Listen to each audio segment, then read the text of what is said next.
Pemirsa, kemajuan pariwisata menjadikan ekonomi Bali tumbuh lebih tinggi. Akibatnya, Bali diserbu penduduk pendatang atau migran.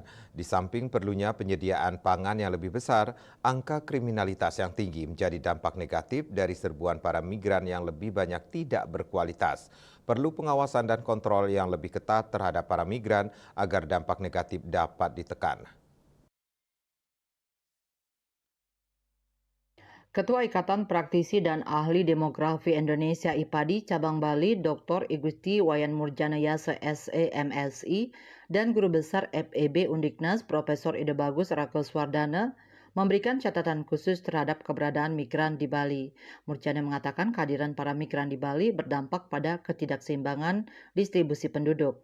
Daerah Bali Selatan khususnya Denpasar, Badung, dan Gianyar memiliki kepadatan penduduk yang tinggi dibandingkan dengan kabupaten lainnya.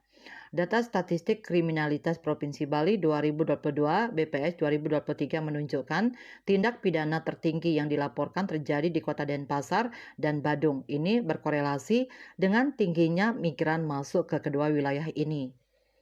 Sementara itu, Rakeswardana mengatakan banyak migran yang datang berkualitas dan yang lebih banyak lagi yang tidak. Problem terbesar di Bali ini dalam beberapa tahun terakhir ini yang datang adalah yang tidak berkualitas. Perlu dilakukan pengawasan dan seleksi bagi migran yang datang ke Bali. Hasil sensus penduduk Bali tahun 2020 menunjukkan jumlah penduduk Bali mencapai 4,32 juta jiwa.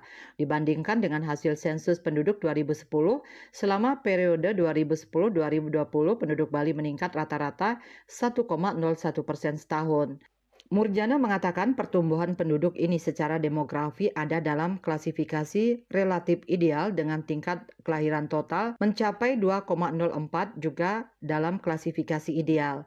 Namun pertumbuhan penduduk itu harus juga disikapi berkaitan dengan dampak kebutuhan pangan dan keamanan.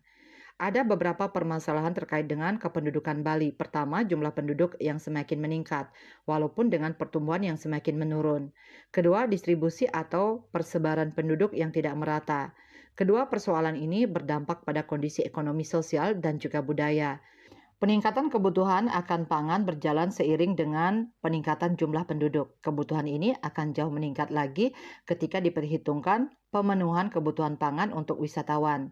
Peningkatan jumlah penduduk di satu sisi berdampak peningkatan pemenuhan pangan, namun di sisi lain juga berdampak pada alih fungsi lahan, khususnya lahan pertanian. Menurutnya, penanganan kebutuhan pangan Bali sudah dipersiapkan secara serius pemerintah provinsi dan kabupaten kota di Provinsi Bali. Hal ini dapat dilihat dari perencanaan pembangunan pada tingkat kabupaten kota maupun provinsi. Kemudian, apakah perkembangan penduduk akan memunculkan persaingan akses dalam perebutan pemenuhan kebutuhan pangan? Selama ini pemenuhan kebutuhan akan pangan disyukuri tidak memunculkan gejolak, riak-riak terjadi ketika harga kebutuhan pokok, khususnya pangan seperti beras dan lainnya meningkat. Ini sifatnya temporer berkat kerjasama berbagai pihak, produsen, distributor, transportasi, dan partisipasi konsumen yang dikoordinasikan oleh Tim Pengendalian Inflasi Daerah TPID dan juga upaya-upaya lain yang dilakukan pemerintah dan komunitas memungkinkan persaingan akses memperoleh kebutuhan pangan menjadi relatif lebih berkeadilan. Perkembangan penduduk di suatu wilayah ditentukan 3 faktor, kelahiran, kematian, dan mobilitas penduduk untuk Provinsi Bali.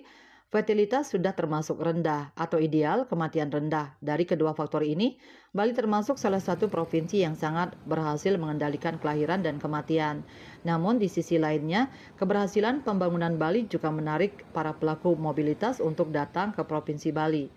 Migran masuk tertinggi adalah menuju Kota Denpasar, kemudian Kabupaten Badung, dan Kabupaten Gianyar.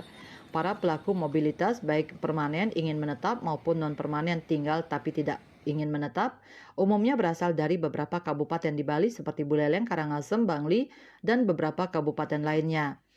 Ketiga kabupaten kota ini terjadi migrasi neto yang positif, artinya migrasi masuk lebih banyak dibandingkan dengan migrasi keluar.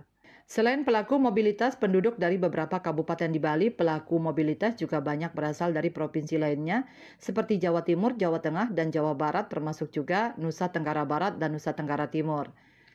Migran di Bali juga ada yang berasal dari luar negeri. Akademisi ekonomi dari Undiknas, Profesor Ide Bagus Rakuswardana, Minggu mengatakan, serbuan migran ke Bali yang tidak terkendali menurutnya karena budaya orang Bali yang terbuka terhadap kedatangan orang.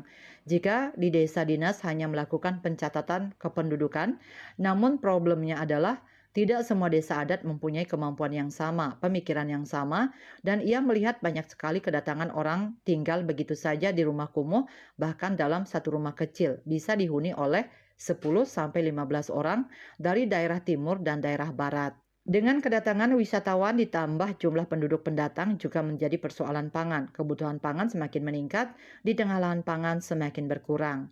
Cita Maya, Bali Post melaporkan.